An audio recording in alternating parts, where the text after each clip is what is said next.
So we're going to just impose on Tim to come up here a few minutes early and share with us his perspective and give you a little bit more on blockchain in the Bluegrass. So with that, welcome Tim Totten.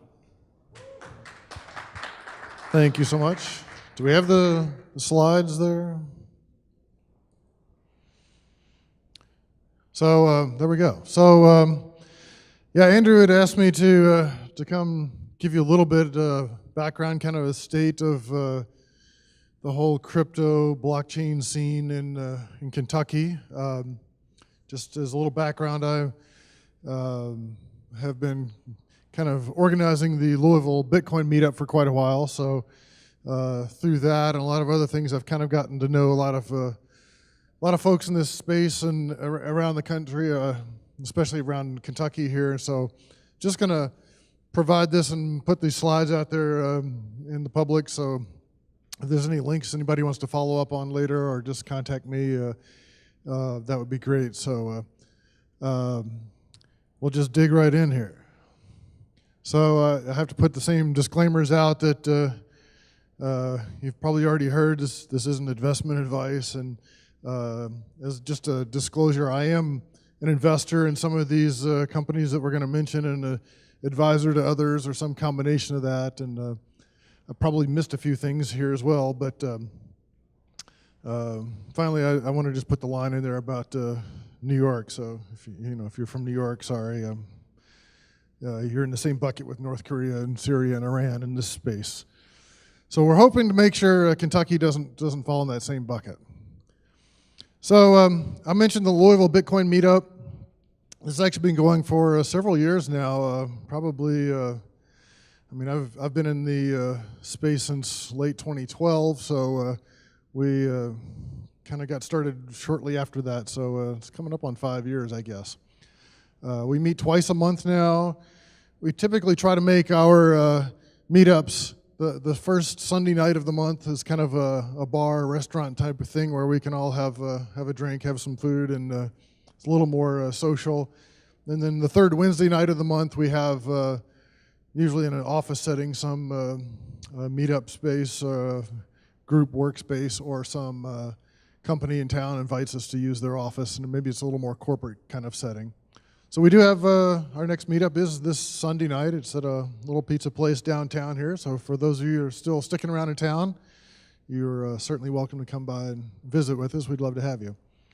But it's we cover a broad cross section of the whole kind of crypto scene here, not just Bitcoin. You might think from the name, but kind of anything that involves blockchain technologies and stuff we tend to talk about. And we try to keep it light. We have a lot of presentations and panel discussions and things, and still a lot of social time, and always try to make room for newbies. We try to get a lot of newbies involved and help them answer their questions, get them set up with some wallets, show them how to, make their first purchases and give them some Bitcoin, that kind of thing. But we've been averaging around 40 to 50 people at some of the bigger meetups here recently. So there's also a Louisville blockchain meetup now. This is a group that meets on the fourth Wednesday of every month, typically kind of 30 plus people. This is a lot of app dev folks. It's a little more technical. A lot of individuals in this space that are working on various projects that aren't quite ready for maybe the light of day yet, but I think you're going to see some interesting things come out of there. I've kind of been talking to a lot of folks there, so some big ideas. We'll see how much of those turn into reality. But they're really focused on a lot of kind of business use cases and corporate, maybe some private blockchain things, all that kind of stuff. Lexington also has a meetup. They call it the Lexington Blockchain Meetup. It's actually tonight is their meetup. It's a good group of folks. They meet downtown at one of the startups offices there, and they have pretty broad coverage again of the whole space. You're going to get to meet, if you haven't already, Enrique and Skylar, I believe, speaking here as well. So I'm not going to kind of steal all our thunder, but the crypto consulting group here in town is is a very vibrant group of mostly pretty young guys. There's a couple of us with a little more gray hair kind of helping advise them a little bit here and there, but they have a lot of energy, doing a lot of great things. They have a lot of workshops and classes here. They've really been responsible for getting a lot of people kind of started in this space and helping educate them. So they do a lot of one-on-one consultations. They'll help you with mining stuff. They're helping businesses, merchant solutions, and all kinds of cool stuff. So there's their website. They also have a Slack group here that's really the most active one in the state in terms of a lot of people just kind of chatting about the state of affairs in this whole space there. So CCG, they do have a lot of events and kind of workshops around town, and it's kind of an interesting group. So they do a Bitcoin 101 kind of class. They do a lot of education, but they have some kind of cool. They've been changing it up, doing a lot of interesting things. Like they have this kind of crypto breakfast opportunity. They have a ladies' night event, which I'm kind of interested to see how that works out. I can tell you, as organizer of the Louisville Bitcoin meetup, I get a lot of notes from time to time from women who find us on meetup.com. They look at the thing, and then their first question is, are any women ever show up at this thing? I don't want to show up and be like the only woman there. And I can get that. So luckily we do have a pretty diverse group, but we have to, as an industry, we got to work on this, obviously. So they're trying to do some things to, to make everybody feel comfortable and come out and ask your questions and not maybe be the one who stands out in the crowd. They have a regular investors meetup, and they have a professional trader now who is really an interesting guy, gives a lot of interesting market updates and so forth. So we have this thing called Cointucky here. One day, I don't know why this name just kind of popped up in my head. And I thought I'll go out and register this domain name. And yeah, it's a little bit corny, but for some reason it's kind of stuck and people remember it. So we've set this up as a place to have links to all these meetups and stuff around town. We also have a Slack group that gets a lot of activity.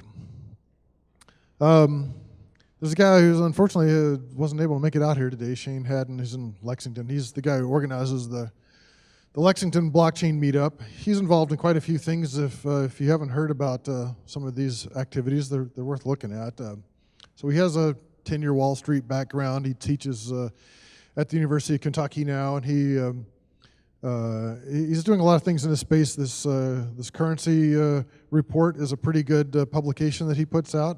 I think it's worth taking a look at if you haven't seen it. He is managing a fund. I don't know a whole lot of the details of that, but I'm sure if you contacted him, you could find out about that. And then he's also working on, I guess, what at least was going to be an ICO. Now, I don't know if that's kind of changed in light of all the regulatory activities or exactly the format of that, but he's working on a interesting startup idea based around lending, and it's called Provide Community. So there's another company here in Lexington called Bluegrass Bitcoin. They were the first ones to bring Bitcoin teller machines to the state, and I know Patrick there is working on a lot of interesting projects. I don't think those are quite ready for prime time yet, but I think you're going to see some interesting things come out of that group pretty soon.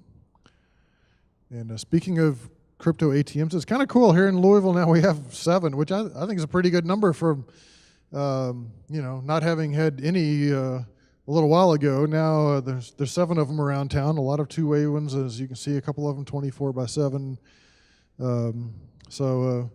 I know Andrew's been making a lot of use of these recently, and they're pretty popular. So here you go. For completeness, I thought I'd put this on the list. I don't know if this Andrew Pearl guy. He seems to be able to speak for himself, so I'm going to let him do that. Lampros Labs, a shop up in Covington near Cincinnati, across the river.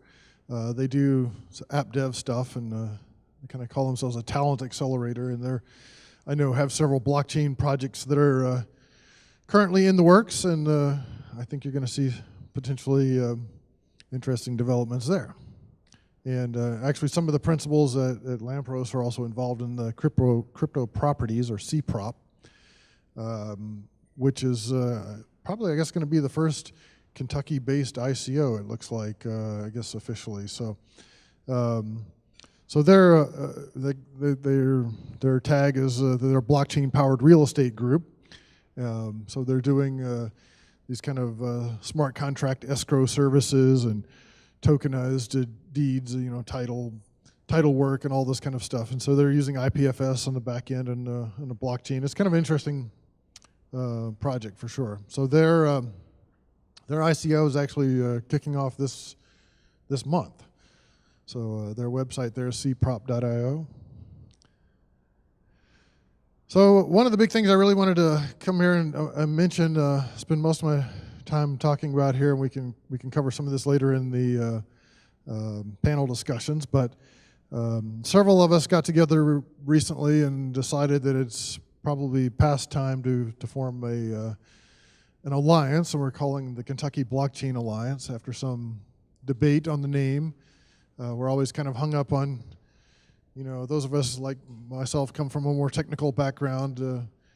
I don't know, blockchain has always seemed like more of a marketing word, but sometimes I have to turn off my engineering brain and listen to the marketing guys. And so anyway, it seems to make sense for our target audience. This is what we're going to call ourselves. And so our goal here is to basically promote the benefits and innovative uses of all kinds of crypto assets, cryptocurrencies, tokens, blockchains, all the kind of related technologies. We're going to try to make a pretty big tent here. And, we're going to do that for individuals and for private business use and industry, obviously. We'd like to see our state government start trying to take advantage of things where it makes sense. And then really the big thing we're going to start doing is talking, right? A lot of dialogue. So we've kind of realized that none of us have really strong connections or knowledge in kind of how things work in Frankfurt at the state capitol, and there's a desire there from their side to actually learn more about this industry and the technology and the implications of all this stuff. We just got to get together and actually start having this dialogue. So between the General Assembly, the governor's office, all the regulatory agencies, I think we're going to be spend a lot of time just talking to each other. And then it's all about education. I already forgot who it was. There was somebody earlier today I was talking about. I was like, yeah, the education is so important in this space. So just beyond conferences and things like this, we're hoping that this alliance is going to be an organization that really can help drive some education, not just for the regulators and policymakers and all that, but also for media, for potential businesses who could benefit from this stuff and start learning, to apply it to their business, the general public, individual users, the whole thing. And ultimately, the real reason for doing all this is to go back to some of the slides that Andrew was talking about this morning. This is really eventually to promote job growth and investment in this sector throughout the state. So everybody wins if we do this right. So there's a core group of us, a lot of the principals from some of these projects I've mentioned and a few others, and we're really just now getting all the paperwork done for the bylaws and getting the structure set up, getting the group incorporated. We haven't even had, we've had a lot of meetings about kind of setting everything up and what we want to do, but once we get it all formed, then we have to get together, have the elections, and get our IRS status approved and all that kind of stuff. And then sometime in the next few weeks after we get past all that stuff, then we're going to be looking for individuals and businesses to kind of help support this mission and one way or the other figure out what our priorities are and what we're going to try to attack first. But we have a little bit of time. The timing is, I think, okay. It would have been nice if we had gotten all this done months ago and could have been ready for the 2018 General Assembly, which obviously just concluded not too long ago. But we're planning to be ready for January 2019 in a big way and have kind of a list of priorities, have things, all the groundwork in place, hopefully have the relationships built and have met all the right people and be in a position to start really getting some effective change and legislation in place hopefully next year. So that's kind of the idea. So we're going to be part of the panel discussion later on today, and happy to talk about any of that stuff. But there's no website there yet, but kyblockchain.org is going to be the kind of central hub for all that stuff. So anyway, for any more information, feel free to contact me. My website there has got all my contact details. I'm happy to chat with anybody anytime. I do have some kind of a Bitcoin space there. I have some resources, kind of got tired of everybody asking what I think about this or that, or what services and things do you recommend. I just started putting it all on my webpage. Just go there and look at it. So, and I'll have this slide deck. I think I already have it up there, in fact, on there if anybody wants to grab it, just to have links to any of the businesses and things I've mentioned. So with that, I'm happy to take questions, comments, we're open to suggestions too, since none of us have done this alliance thing before. We're open for ideas. Anything. It's kind of like bright lights staring at me. Sure, yeah, we have one question. If we here, you want to grab this one, and either way, take that. I can talk about it. I'll just grab this one. Oh, there. Wow. Okay. As far as your alliance, are you looking at other places like in Wyoming where they're already doing it, and how can you use kind of how they benchmark them and see their sort of tactics? I mean, would that be of any help if? Yeah, absolutely. I mean, that's definitely part of our strategy. Obviously, the Wyoming example has gotten a lot of great press recently. I think they accomplished quite a bit with 5 very crypto-friendly bills through the legislature and signed by the governor this year. So, they have some unique situations there with the way they do LLCs and things that maybe it would be difficult for us to replicate exactly here. But certainly the concepts behind some of those things, we're going to try to use those as examples and hopefully build from there. But yeah, we certainly intend to and need to collaborate with a lot of other kind of state level trade associations, as well as, of course, you have the Chamber of Digital Commerce and you have the Coin Center guys, and pretty familiar with, I've met quite a bit with the Coin Center folks, and we're all going to have to work together in this space for sure, at the national level and state levels, and even just kind of local eventually. Any other questions?